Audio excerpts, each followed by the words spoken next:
Não se turbe o vosso coração, credes em Deus, credes também em mim. Na casa do meu pai há muitas moradas, se não fosse dessa forma eu vou-lo teria dito, pois eu vou preparar-vos lugar. E quando eu for e vos preparar-vos lugar, voltarei e vos receberei para mim mesmo, para que onde eu estiver, estejais vós também. Querido amigo, todos os dias nós alimentamos essa esperança no nosso coração.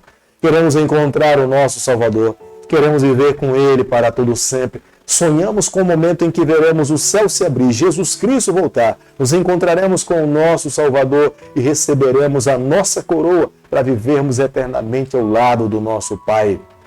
É a razão pela qual todos os dias nós abrimos a palavra de Deus, queremos alinhar a nossa vida à palavra do Senhor, queremos que o nosso coração seja alimentado pela voz e pela direção divina todos os dias. E nessa manhã eu convido você a ter nas mãos a palavra de Deus no livro de Mateus, capítulo 21, o versículo 1 e o versículo 2.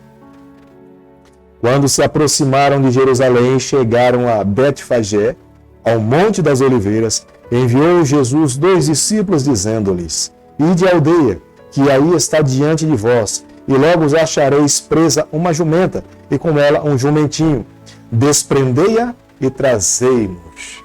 A cada dia que nós estudamos a Bíblia, no livro de Mateus, nós vemos claramente. E quanto mais Mateus vai falando a respeito dos atos de Jesus, nós conseguimos compreender que se intensifica a perseguição dos líderes a Jesus Cristo. No capítulo 21, que nós estaremos estudando nessa manhã, claramente nós veremos que incessantemente esses líderes passaram a perseguir pessoalmente a Jesus, porque os ensinamentos de Jesus eram uma ameaça para esses líderes nessa época. Como nós podemos observar no versículo 1 do capítulo que nós estamos estudando nessa manhã, aqui começam os registros da última semana de Jesus em Jerusalém. Era um domingo, antes da Páscoa, do dia 31 depois de Cristo. Jesus estava em Betânia, que ficava a 3 quilômetros de Jerusalém. Foi durante essa visita que Simão recebeu Jesus e Lázaro. Como nós podemos observar no versículo 2 do capítulo que nós estamos estudando nessa manhã, somente Mateus faz menção a um jumento e estando ao lado de um jumentinho. É bem possível que Mateus fizesse essa menção desse jumentinho para declarar que esse jumento era um jumento novo, não experimentado por ninguém. Jesus seria o primeiro a usá-lo para a sua entrada triunfal em Jerusalém. Quando alguém usava um jumento, era uma demonstração de humildade e, ao mesmo tempo, era uma declaração de realeza, que ele adivinha da tribo de Davi. Se fosse um rei daquela época, um príncipe, uma autoridade daquele período, ele estaria entrando dentro de Jerusalém montado num cavalo de guerra. Era uma demonstração de poder, era uma demonstração de grandeza, de autoridade, clamando para que as outras pessoas respeitassem esse líder que estava montado nesse tipo de animal. Mateus capítulo 21, versículo 5, a Bíblia diz o seguinte: Dizei à filha de Sião, eis aí te vem o teu rei, humilde, montado em um jumento, num jumentinho, cria de animal de carga.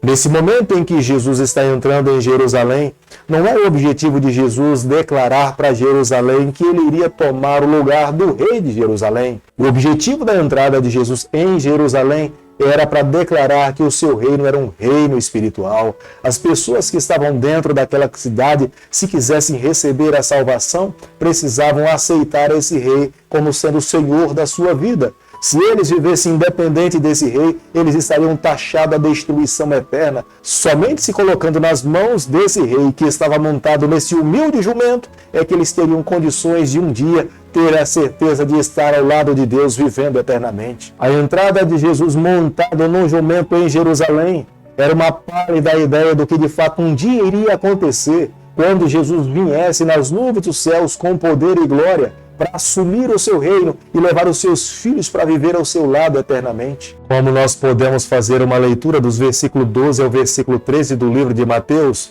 quando Mateus relata essa parte da Bíblia, ele nos mostra que Jesus entra ali para fazer uma mudança, uma restauração, uma reforma naquele templo, porque os líderes daquela época tinham usado a religião para se beneficiar, usaram a casa de Deus para vender os seus produtos, e ao vender os seus produtos, esses líderes ilicitamente estavam enriquecendo. Jesus, nesse momento, advogava diante desses líderes e todos aqueles que estavam envolvidos nessas práticas o direito da verdadeira adoração. Envolver religião com comércio é abominável aos olhos do Senhor.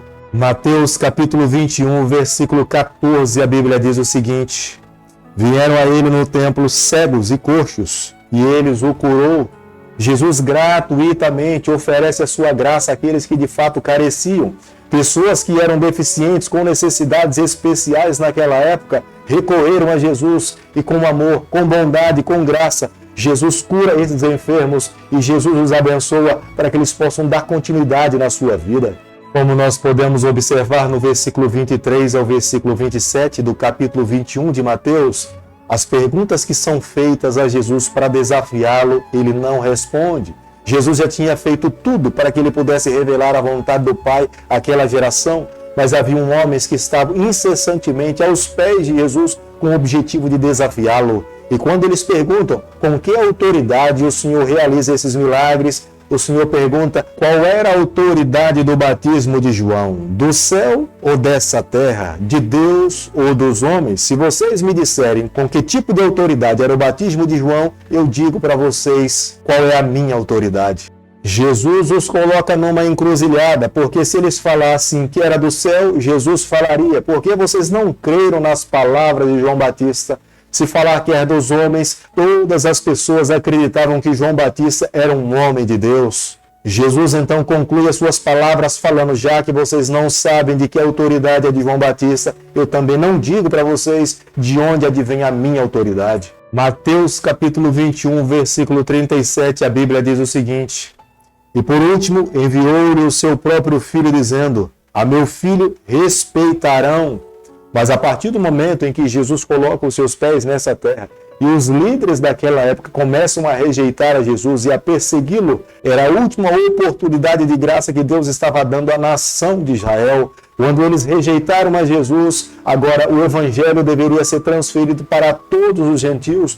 Todo aquele que cresce no Senhor receberia salvação. Até então o Senhor esperava que a nação de Israel fosse responsável para proclamar as verdades do reino, dizer a todo mundo que Deus é Deus e que Ele é o nosso Salvador. Mas a partir de então, todo aquele que cresce no Cordeiro de Deus, aceitasse a Jesus como seu Senhor pessoal, esse obteria vida eterna. Querido amigo, da mesma forma como Jesus um dia entrou dentro da cidade de Jerusalém, montado no jumentinho, uma expressão de humildade, com expressão de respeito, Jesus hoje também pede para entrar na nossa vida, no nosso coração. Se nós abrirmos a porta do nosso coração, Ele fará morada. Jesus habitará dentro de nós, nós seremos transformados, nos tornaremos uma nova pessoa.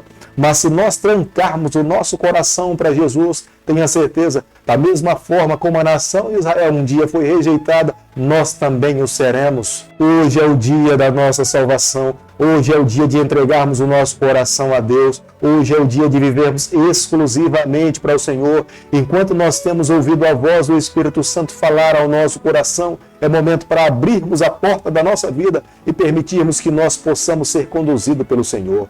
Querido Pai, nas Tuas mãos, nessa manhã, nós nos colocamos. Queremos viver exclusivamente para o Senhor. Toma o nosso coração, nos ajude a cada dia a fazermos a Tua vontade. Fica conosco, nós oramos, nós pedimos e o fazemos em nome de Jesus. Que o Senhor te abençoe e te guarde. Que Ele faça resplandecer o seu rosto sobre você. Que Ele tenha misericórdia de você. Que sobre você, nessa manhã, Ele levante seu rosto e conceda a sua paz, em nome de Jesus. Amém.